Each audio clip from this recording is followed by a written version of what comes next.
This is Magic and How to Fix It. This episode, Animals Everywhere. Read by Molly O'Donnell.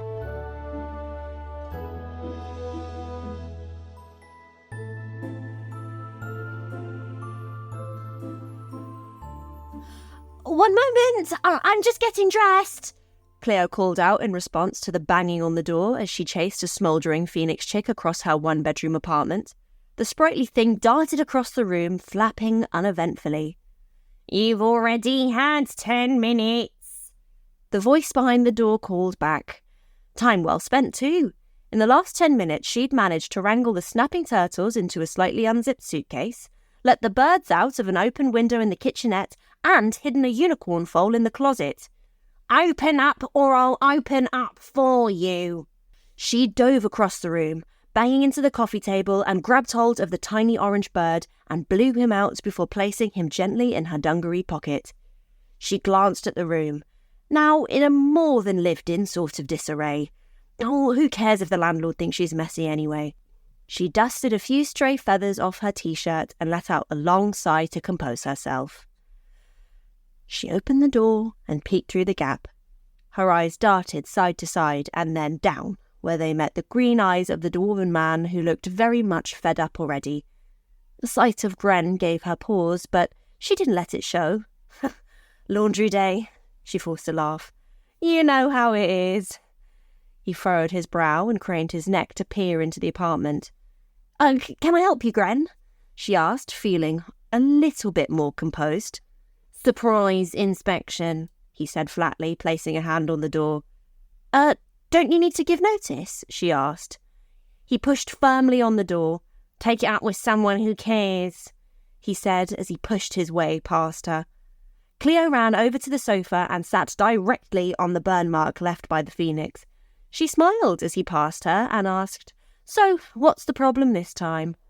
"There's been a number of complaints since you moved in addition to the late-night howling."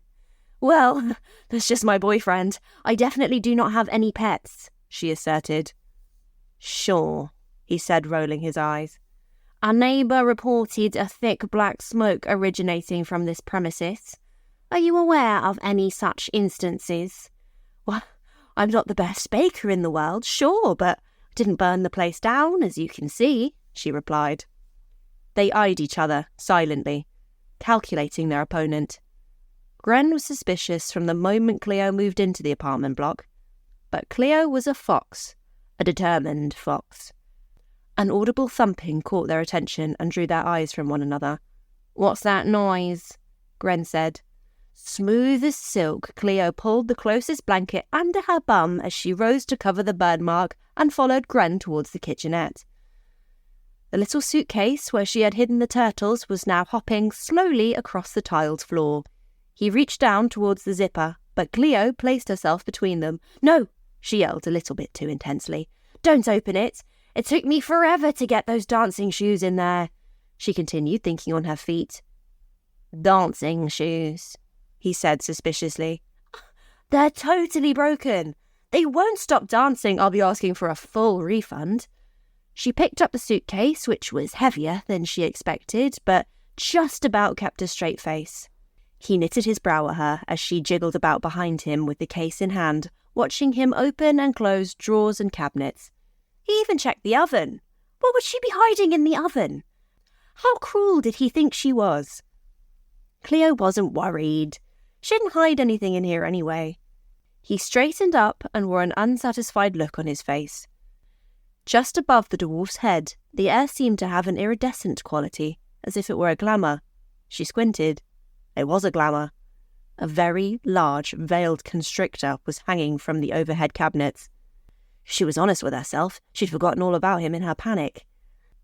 "I have some complaints of my own, you know," she said quickly before his eyes could fixate on the shimmering outline of a snake slowly reaching down towards him.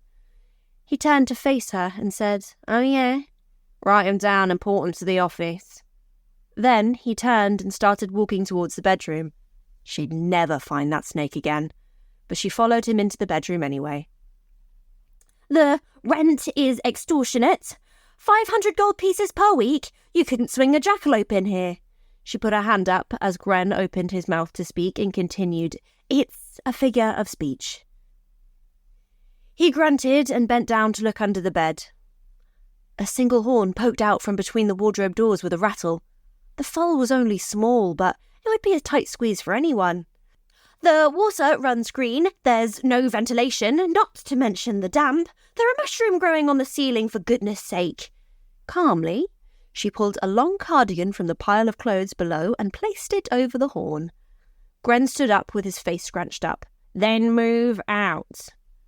Cleo watched him do one final survey and then he conceded. Well, all seems to be in order here. The corner of Cleo's lips pulled into a smile. She led him out the door and down the hall to see him out.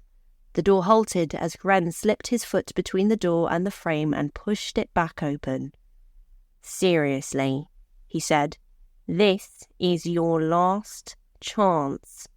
Any further complaints and we will pursue eviction. What kind of trouble could I possibly be cooking up here? She replied. A voice came from behind Gren. Excuse me, is this number 2 Rangoon House? Behind the nervous man was a medium-sized cage covered in a canvas tarp. Little black scaled feet were just visible. Crap, he wasn't supposed to arrive until tomorrow, she thought. Do you have the right address?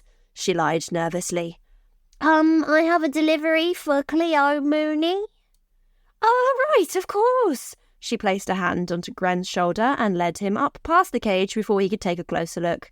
It was nice to see you today, Gren. I promise to keep the noise down, okay?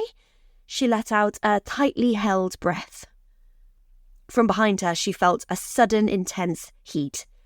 The cloth went up in a puff of black smoke that billowed out along the city street. Cleo waved a hand in front of her face, holding back a cough. The wind blew and the smoke cleared, revealing the delivery man, with his hands on his knees coughing, and a small black dragon in the cage next to him. It's not mine, she said shakily. From the look on Gren's face, she knew that the jig was up. There was nothing she could say this time. The sweet little dragon was in full view of the neighbourhood, who were now all stood out on their doorsteps or the windows of their apartment building watching the drama unfold. Pack your bags and get out. Then, a group of assorted birds of all colours flew out of Cleo's front door. The neighbours ducked as a low-flying eagle owl glided out past them and landed on Cleo's shoulder. Even the little phoenix in her pocket had popped his head out to see what all the yelling was about. In fact, don't bother pecking. The guards will want to see this illegal petting zoo you've been running from a cramped bed seat. So you admit it's too small? She paused to evaluate his reaction. Can I? He cut her off. Don't even think about your deposit.